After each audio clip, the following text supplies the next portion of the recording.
Hello friends, എല്ലാവർക്കും നമസ്കാരം. നിങ്ങളേവരും കാത്തിരിക്കുന്ന രേവതിയുടെയും സച്ചിയുടെയും ഇന്നത്തെ വിശേഷത്തിലേക്ക് എല്ലാ കൂട്ടുകാർക്കും സ്വാഗതം. എല്ലാവർക്കും നല്ലൊരു ദിവസം ആശംസിച്ചുകൊണ്ട് തന്നെ നമുക്ക് ഇന്നത്തെ സൂപ്പർ ഹിറ്റ് വിശേഷത്തിലേക്ക് കടക്കാല്ലേ. അപ്പോൾ തുടങ്ങുമ്പോൾ തന്നെ കാണിക്കുന്ന നമ്മുടെ അച്ചമ്മ വന്നപ്പോഴത്തേക്കും രേവതി ഒരു ഗ്ലാസ് വെള്ളമൊക്കെ എടുത്തുകൊണ്ട് വന്നപ്പോഴത്തേക്കും നമ്മുടെ അച്ചമ്മ പറഞ്ഞു, കണ്ടു പഠിക്കും ചന്ദ്രയെന്ന്. ഏതായാലും ഇത് കേട്ടപ്പോഴത്തേക്കും നമ്മുടെ സച്ചി പറഞ്ഞു, ഇന്നേക്ക് ഇതുവരെ എൻ്റെ അമ്മയ്ക്കൊരു സർട്ടിഫിക്കറ്റ് കൊടുത്തിട്ടില്ല ദേ ഈ അച്ചമ്മ എന്ന് പറഞ്ഞപ്പോൾ രവീന്ദ്രൻ പറഞ്ഞു, എൻ്റെ പൊന്ന് മോനെ, ചന്ദ്രയ്ക്ക് ഈ ജന്മം അത് കിട്ടുമെന്ന് എനിക്ക് തോന്നുന്നില്ല. കാരണം ചന്ദ്ര അങ്ങനെയാണല്ലോ പെരുമാറുന്നത് എന്നൊക്കെ ഇങ്ങനെ പറഞ്ഞു. ഇതൊക്കെ കേട്ട് കഴിഞ്ഞപ്പോഴത്തേക്ക് ചന്ദ്രയ്ക്ക് ദേഷ്യമായിട്ടോ. അങ്ങനെ നമ്മുടെ അച്ചമ്മ പറഞ്ഞു, അതെ രവി, ഞാൻ കല്യാണത്തിന് വേണ്ടിയിട്ടൊന്നും അല്ല ഇത്ര നേരത്തെ വന്നത്. വേറെ പ്രധാനപ്പെട്ട ഒരു കാര്യമുണ്ട്, അതുകൊണ്ടാണ് ഞാൻ വന്നത്. സച്ചിയുടെ രേവതിയുടെ കല്യാണം കഴിഞ്ഞിട്ട് മാസങ്ങളായില്ലേ, എന്നിട്ടും നടത്തേണ്ട ചടങ്ങുകൾ എന്തെങ്കിലും നടത്തിയിട്ടുണ്ടോ? ഒന്നും നടത്തിയിട്ടില്ലല്ലോ. അതൊക്കെ പെട്ടെന്ന് നടത്തണം. അതിനുവേണ്ടിയാണ് ഞാൻ ഇത്രയ്ക്ക് റിസ്ക് എടുത്ത് ഇവിടം വരെ വന്നത്. അപ്പോഴത്തേക്ക് ചന്ദ്ര ചോദിച്ചു, ചടങ്ങോ? എന്ത് ചടങ്ങിൻ്റെ കാര്യം ഈ പറയുന്നത്? താലികെട്ടൽ ചടങ്ങിൻ്റെ കാര്യം, അത് തന്നെയാണ് ഞാൻ പറയുന്നത്. ഇത് കേട്ടപ്പോഴത്തേക്ക് നമ്മുടെ സച്ചിയുടെ മുഖം അങ്ങോട്ട് മാറിയിട്ടോ. അപ്പോഴത്തേക്ക് സച്ചി പറഞ്ഞു, ഇതെന്താ നിങ്ങൾ ഈ പറയുന്നത്? ഞാൻ കെട്ടിയ താലിയല്ലേ അവളുടെ കഴുത്തേ കിടക്കുന്നത്, ഇനി വീണ്ടും കെട്ടണോ? എൻ്റെ പൊന്നടാ, അതൊരു ചടങ്ങായിട്ട് നടത്തണം. അതൊന്നും പറഞ്ഞാൽ നിനക്ക് മനസ്സിലാവില്ല. കല്യാണ സമയത്തെ മഞ്ഞച്ചരടിൽ അല്ലേ നമ്മൾ താലിയൊക്കെ കെട്ടുന്നത് കല്യാണ സമയത്ത്. അത് ഇനിയിപ്പം മാറ്റിയല്ലേ കെട്ടേണ്ടത്? അല്ല, ഞാനൊരു കാര്യം പറയട്ടെ, ഇനിയിപ്പോൾ വീണ്ടും എന്തിനാ ഒരു താലികെട്ടൽ ചടങ്ങൊക്കെ? അത് സ്വാഭാവികമായിട്ടും അവിടെ നടന്നതല്ലേ. ഇപ്പം ഒരു ചെറിയൊരു താലി അവളുടെ കഴുത്തേ കിടപ്പുണ്ടല്ലോ, മാല തന്നെയാണല്ലോ കിടക്കുന്നത് എന്നിങ്ങനെ ചന്ദ്ര പറഞ്ഞപ്പോഴത്തേക്കും അതൊക്കെ ശരിയാ, പക്ഷേ രണ്ടുപേരുടെയും ഇഷ്ടപ്രകാരമൊന്നും അല്ലല്ലോ. മനസ്സോടെയാണ്, ഇഷ്ടമില്ലാതെയാണ് ആ താലി ഈ സച്ചി അവളുടെ കഴുത്തിൽ കെട്ടിയത്. ഇഷ്ടത്തോടെ അല്ലല്ലോ കെട്ടിയത്, ഇഷ്ടത്തോടെ അല്ല അവൾ കഴുത്ത് നീട്ടിക്കൊടുത്തത്. അപ്പം പിന്നെ രണ്ടുപേരും ഇഷ്ടത്തോടെ മനസ്സറിഞ്ഞ് ആ ഒരു താലികെട്ടൽ ചടങ്ങ് അത് നടക്കണം. അതും ആ താലി പൂജിച്ച് മേടിച്ചത് സച്ചിക്ക് വേണ്ടി ആയിരുന്നില്ലല്ലോ, ശ്രുതിക്ക് വേണ്ടി ആയിരുന്നില്ലേ? ശ്രുതിക്ക് വേണ്ടി മാത്രമാണ് നമ്മൾ ആ താലി പൂജിച്ച് മേടിച്ചത്. അപ്പം അങ്ങനെ കുറച്ച് ദോഷങ്ങളൊക്കെ ചിലപ്പം കാണും. കല്യാണം കഴിച്ചെങ്കിലും നല്ല രീതിയിലല്ല രണ്ടുപേരും ജീവിക്കുകയും ചെയ്യുന്നത്. പല തടസ്സങ്ങളും ഉണ്ടായിട്ടുണ്ട്. ഇതൊക്കെ ചിലപ്പോൾ അത് കാരണം തന്നെയായിരിക്കും. താലി മാറ്റൽ കെട്ടൽ ചടങ്ങ് നടക്കുന്നതോടെ എല്ലാ തടസ്സങ്ങളും മാറും. രണ്ടു പേർക്കും പുതിയൊരു ജീവിതം ഉണ്ടാകാൻ പോകുന്നത്. അപ്പോഴത്തേക്ക് നമ്മുടെ ചന്ദ്ര, ആരാ ഇതൊക്കെ അമ്മയോട് പറഞ്ഞത്? ആര് പറയണം, കാലാകാലമായിട്ടുള്ള വിശ്വാസമല്ലേ ചന്ദ്ര ഇതൊക്കെ. ഇത്രയും ചടങ്ങുകൾ പലയിടത്തും നടക്കുന്നുണ്ട്. നിനക്ക് എന്തറിയാം ചന്ദ്രേ? അവക്കൊന്നും അറിയത്തില്ല. അവൾക്ക് കുറേ അഭിപ്രായങ്ങളൊക്കെ ഇങ്ങനെ പറഞ്ഞുകൊണ്ടിരിക്കണം. അല്ല രവി, കാട്ടുകോഴിക്ക് എന്ത് ഞാൻ പറയുന്നില്ല എന്ന് പറഞ്ഞ് നമ്മുടെ അച്ചമ്മ പകുതി അങ്ങോട്ടങ്ങ് മിഴിഞ്ഞു കേട്ടോ. എന്നിട്ട് നമ്മുടെ അച്ചമ്മ പറഞ്ഞു, പ്രായമായ എൻ്റെ വിശ്വാസം ഇതിനെ തള്ളിക്കളയരുത് കേട്ടോ എന്ന് പറഞ്ഞപ്പോഴത്തേക്ക് രവീന്ദ്രൻ പറഞ്ഞു, അമ്മ എന്ത് പറയുന്നോ അത് ഞാൻ നടത്തിയിരിക്കും എന്നിങ്ങനെ പറഞ്ഞു. അപ്പോഴത്തേക്ക് ചന്ദ്ര, എങ്കിൽ പിന്നെ നിങ്ങൾക്ക് ഇതൊരു വലിയ കല്യാണമായിട്ട് നടത്തിക്കൂടെ? ഇനിയിപ്പം അതിനും കൂടെ എന്നാത്തിനാണ് കുറയ്ക്കുന്നത്, അതും കൂടെ നടത്ത്. അപ്പോൾ നമ്മുടെ അച്ചമ്മ പറഞ്ഞു, വീടിനകത്ത് വെച്ചൊരു ചെറിയ ചടങ്ങായിട്ട് നടത്തിയാൽ മതി. നമുക്ക് വേണ്ടപ്പെട്ടവരെയൊക്കെ ക്ഷണിക്കാം, ഒരു ചെറിയ ചടങ്ങ് മതി. ഒത്തിരി വലിയ ആഘോഷമൊന്നും വേണ്ട. കല്യാണം പോലെ തന്നെ രണ്ടുപേരും പുതു വസ്ത്രങ്ങൾ അണിഞ്ഞ് പരസ്പരം മാലയിടുക. അതിനുശേഷം സച്ചി രേവതിയുടെ കഴുത്തിൽ പുതിയ താലി കെട്ടുക. അതല്ലേ വേണ്ടത്. രണ്ടുപേരും എല്ലാവരുടെയും അനുഗ്രഹവും മേടിക്കണം. മനസ്സ് നിറഞ്ഞായിരിക്കണം ഈ കല്യാണം നടത്തേണ്ടത്. പിന്നെ വരുന്നവർക്കൊക്കെ സദ്യയും കൊടുക്കണം കേട്ടോ രവീന്ദ്ര എന്ന് പറഞ്ഞപ്പം, നടക്കട്ടെ, അമ്മയുടെ ഇഷ്ടമാണല്ലോ ഞാനും നോക്കാറുള്ളത്. അതിലൊരു കുഴപ്പമില്ല. അപ്പോഴത്തേക്ക് നമ്മുടെ അച്ചമ്മ പറഞ്ഞു, ഏതായാലും നമുക്കൊന്ന് ജോത്സ്യനെ കാണണം, ജോത്സ്യനെ കണ്ടിട്ട് മുഹൂർത്തവും കുറിക്കണം എന്ന് പറഞ്ഞപ്പോഴത്തേക്കും ചന്ദ്ര പറഞ്ഞു, അല്ല ശ്രുതിയുടെ വിവാഹം കഴിഞ്ഞിട്ട് പോരെ ഇതിനിപ്പം കല്യാണത്തിന് മുമ്പ് വെക്കേണ്ട കാര്യമുണ്ടോ? ശ്രുതിയുടെ കല്യാണത്തിന് മുമ്പ് തന്നെ ഇവിടെ കല്യാണം നടക്കണം. പിന്നെ അതിനു മുമ്പ് ശാന്തി മുഹൂർത്തവും വെക്കണം, അതാ വേണ്ടത്. അപ്പോഴത്തേക്ക് പെട്ടെന്ന് നമ്മുടെ രവീന്ദ്രനല്ല സച്ചി, ഇതൊക്കെ എന്തിനാ അച്ചമ്മ, ഇതിൻ്റെയൊക്കെ കാര്യമുണ്ടോ? എടാ, അന്ന് നീ അവിടെ വെച്ച് എന്നോടൊന്നും പറയാതെയല്ലേ ഇങ്ങോട്ടേക്ക് വന്നത്. പിന്നെ അതിനൊരു കാരണം ഉണ്ടാകും, അത് വിട്ടേക്ക്. ഇതിന് ഒരു കാരണവുമില്ല, ഞാൻ പറഞ്ഞേക്കാം.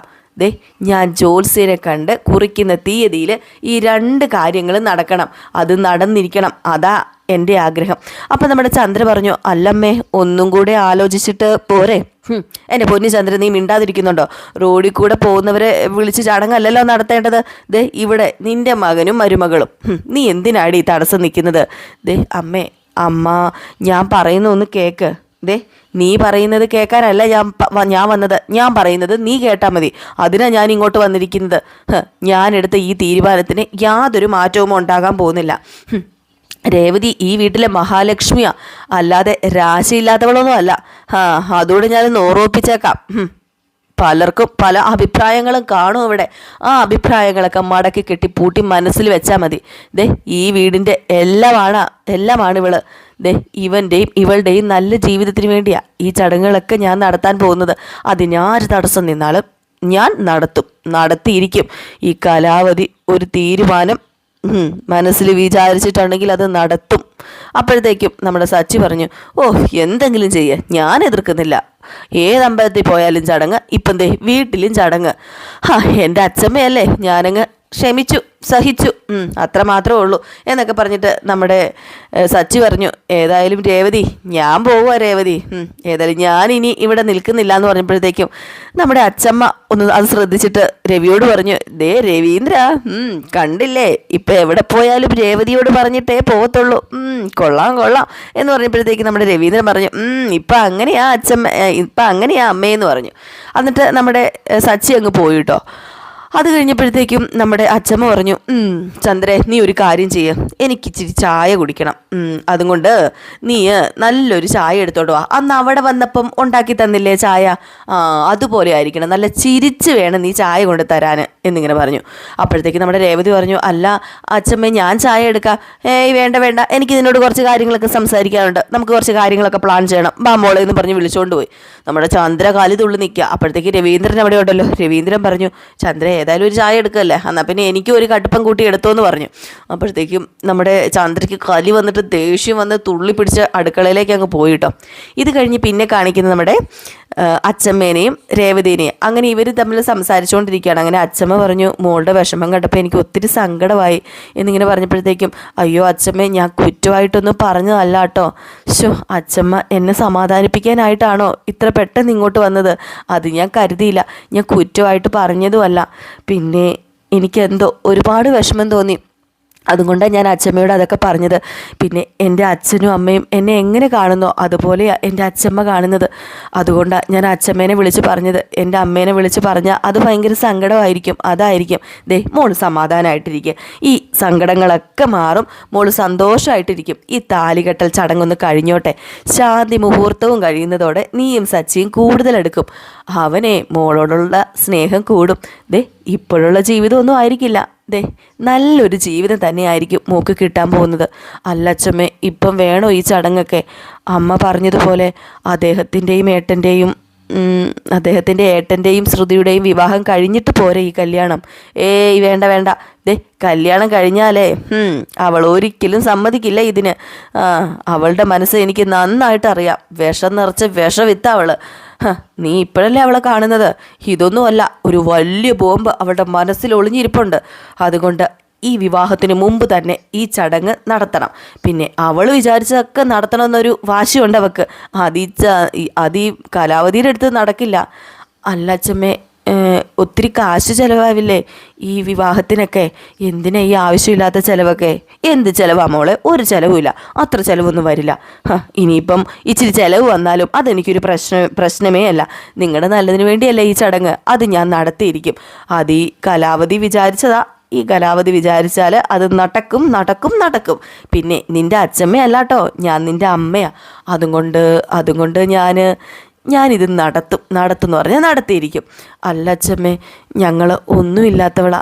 ഞങ്ങളെ അച്ഛനും അമ്മയും ഒരുപാട് കഷ്ടപ്പെട്ടാണ് വളർത്തിയത്. പക്ഷേ ഒരു വിഷമമൊന്നും ഞങ്ങളെ അറിയിച്ചിട്ടില്ല. അച്ഛമ്മ എന്നെക്കുറിച്ച് പറയാറില്ലേ, നീ മഹാലക്ഷ്മിയാണ്, ഐശ്വര്യമാണ് എന്നൊക്കെ. അതുപോലെ തന്നെ എൻ്റെ അച്ഛനും പറയുമായിരുന്നു ഞാൻ മഹാലക്ഷ്മിയാണെന്നൊക്കെ. എന്തോ അച്ഛമ്മ എന്നെ സമാധാനിപ്പിക്കാനൊക്കെ ഓരോന്നിങ്ങനെ പറയുമ്പോഴേ സത്യത്തിൽ എൻ്റെ മരിച്ചുപോയ അച്ഛനെ എനിക്ക് ഓർമ്മ വരുന്നത്. സങ്കടപ്പെടാതെ മോളെ, ഇവിടെ നിനക്ക് ആരുമില്ലെന്ന് കരുതരുത്.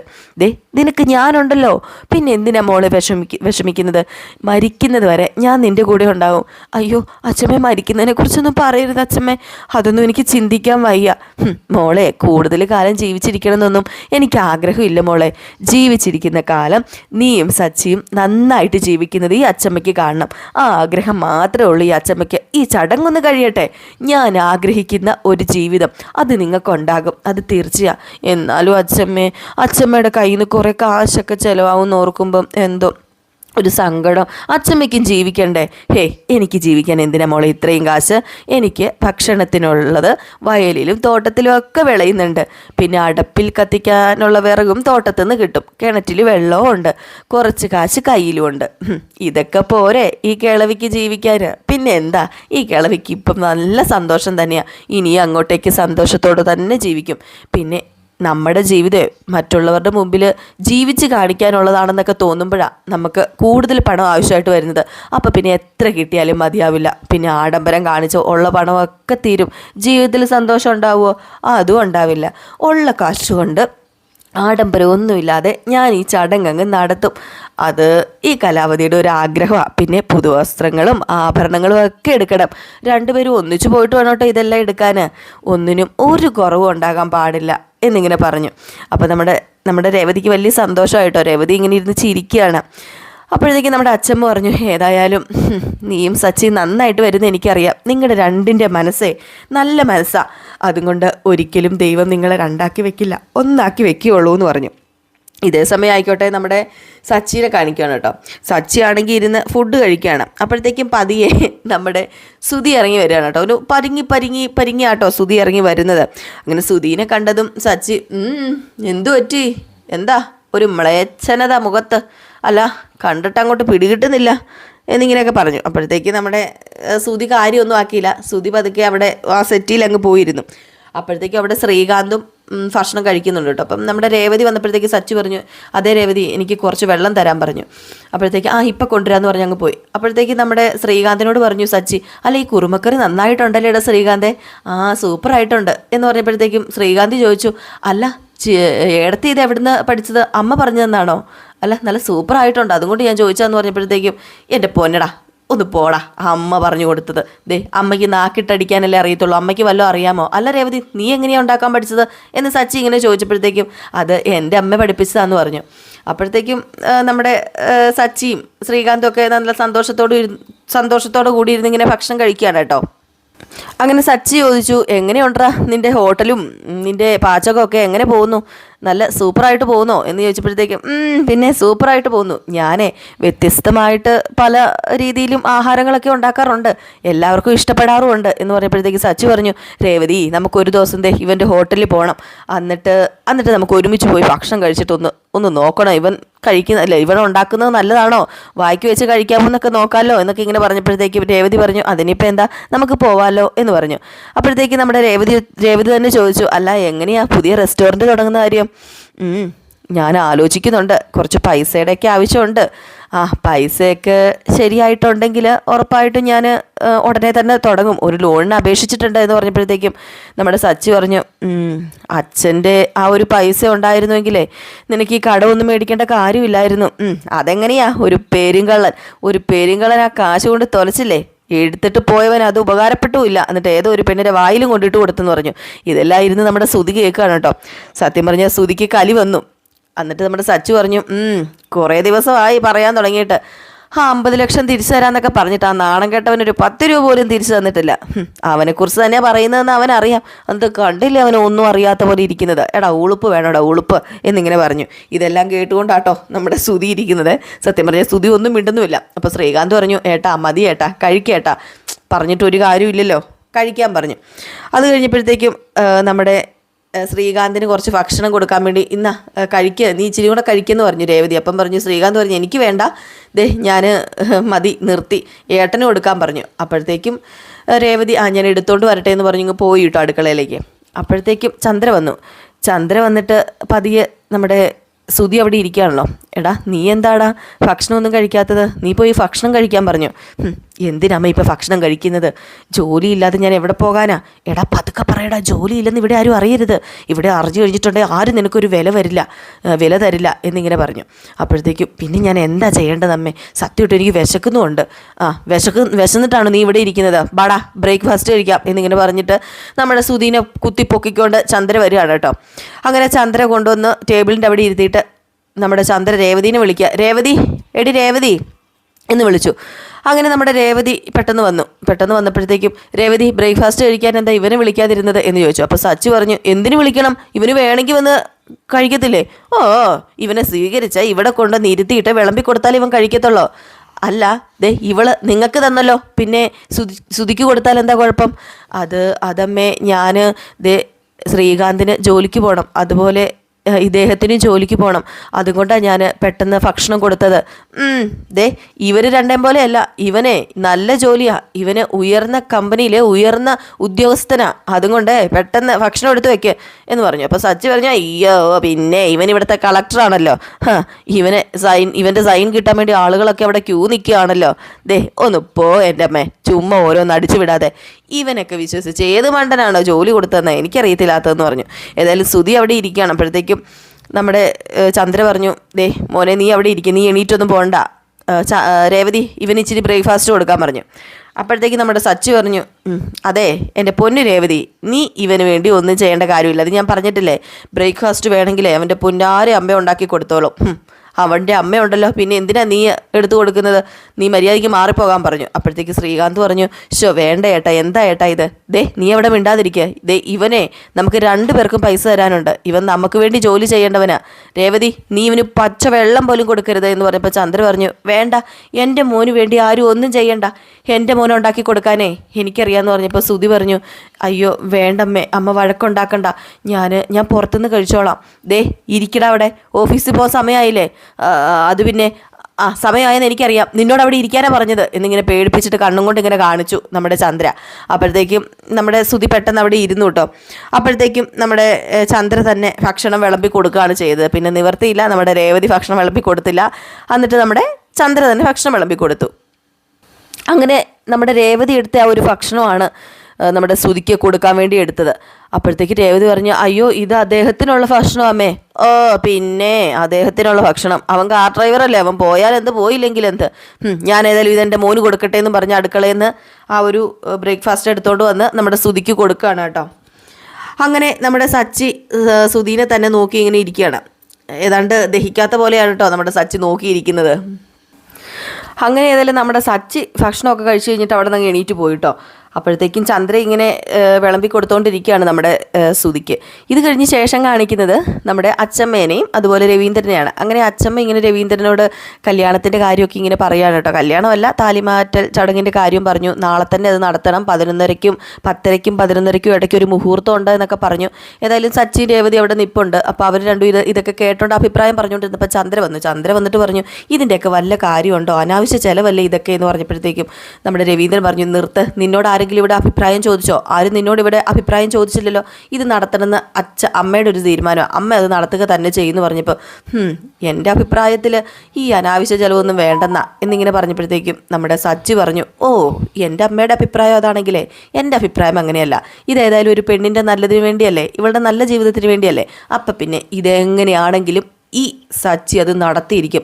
നാളെ ഒരു ദിവസം ഉണ്ടല്ലേ ഈ സച്ചി ഈ ചടങ്ങ് നടത്തും എന്ന വെല്ലുവിളിയാണ് നമ്മുടെ സച്ചി ഏറ്റെടുത്തിരിക്കുന്നത്. ഏതായാലും അടിപൊളിയാണല്ലേ, നല്ല വെല്ലുവിളിയായിപ്പോയി. അപ്പോൾ ആ ഒരു സീൻ കാണിച്ചാണ് ഇന്നത്തെ വിശേഷം അവസാനിക്കുന്നത്. അപ്പോൾ എല്ലാവരും കാത്തിരിക്കുക അടുത്ത വിശേഷത്തിനായിട്ട്.